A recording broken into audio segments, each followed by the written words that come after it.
Guys, salam sejahtera, berada di Dr. Bikes Taman Nesa Skudai. Dekat sini kita boleh nampak yang tengah cari basikal budak. Ini semua basikal budak. Yang tengah minta gambar, kita minta maaf, kita dah tak bagi gambar atas sebab-sebab ada ramai dah start kena scam. Jadi kita tak bagi gambar lagi. Dekat sini pula, ini pun basikal budak, tapi lebih kurang age dalam 8 sampai 15 lah. Anggaran. Saya tak akan cakap pasal satu-satu spek. Kebanyakan model kita dah ada disc brake. Ini special.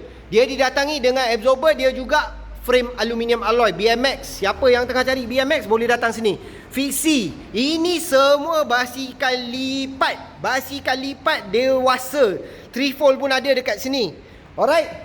Yang tengah cari basikal Spiderman. Ini semua basikal Spiderman sesuai untuk budak-budak.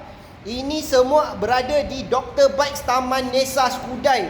Tolong saya jangan minta gambar sebab kita dah tak bagi. Saya dah cakap sebelum ni. Ini basikal lipat. Paling kecil 14 inci. Sesuai untuk dewasa dan juga budak-budak. Dekat sini kita ada mountain bike. Yang tengah cari mountain bike boleh datang laju-laju dekat Dr. Bikes Taman Nesa Skudai.